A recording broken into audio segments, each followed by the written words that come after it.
Well, the month-long battle over Brett Kavanaugh consumed virtually all attention in Washington, virtually all of our attention, and it distracted a lot of us from the issue of immigration. That issue has not gone away. In fact, we know more about it now than we did a month ago.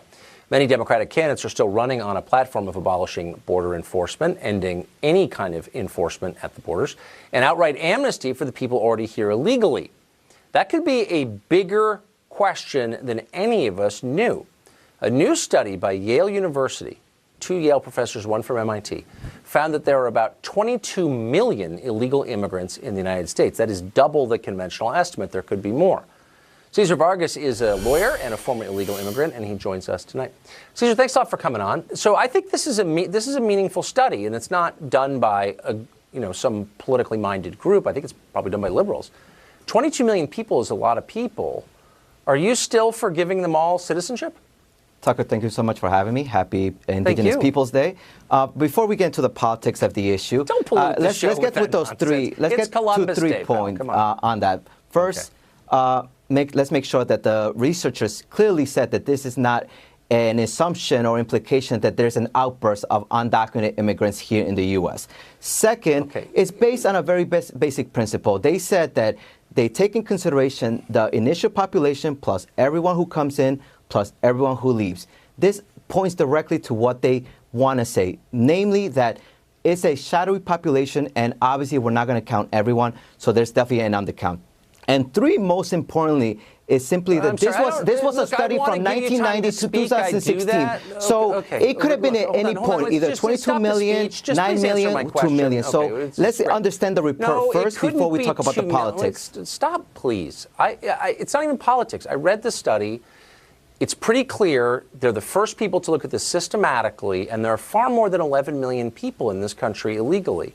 The largest margin in the history of presidential elections in this country, 1984, was about 17 million. So there are more illegal aliens than there are voters who made the difference in the biggest blowout in American presidential history. You're following me here with the math. This is definitive. So I just want to know really quick, if there are 22 million, 24 million, 20 million, you want to give all of them citizenship and voting rights. Are you still for that? You always have been for that. Absolutely, no question. Look at the economy. We're doing pretty well. 3.7 unemployment rate, 4.2 economic growth. If we want to be able to do even better, look, if we had 22 million undocumented immigrants now, we're doing pretty well economically. So I say, path to citizenship, let them pay taxes, and we will have an even better economy. Let's just talk about now where we are at this moment. Slow down. So they're not paying.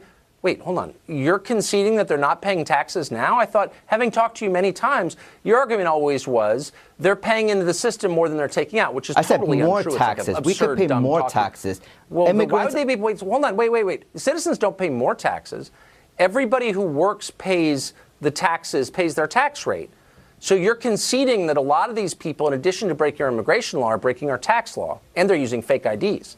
I said that if there is more than the original 11 million undocumented immigrants, let them pay taxes. The 11 million undocumented immigrants already pay taxes. I said more taxes. So if there is more than what we originally planned, then let them pay more. If there is 11 million, right, we assume. I don't know if I can keep having you on the show, because this doesn't even make any sense at all. I just Very simple math. Really simple. If there's 11 million undocumented immigrants, but there's 22, let the other 11 million pay taxes. No? Very simple math. I'm not saying anything complicated on this show. I don't even know what you're saying. Your point is that illegal aliens are great. They're better than us. They pay their full tax share. Okay, you've always said that. You said that 20 times on my show. Absolutely. And now you're saying, well, if we give them the vote, they'll pay more taxes. What? That doesn't even make sense. Here's the bottom line. I just want our viewers to understand what the agenda of lunatics like you is, and I mean that with all respect, and I like you personally. But you're saying 22 million brand new voters in our electorate, okay, out of nowhere, here illegally, now they all get to vote. 90% of them are going to vote for the Democrats.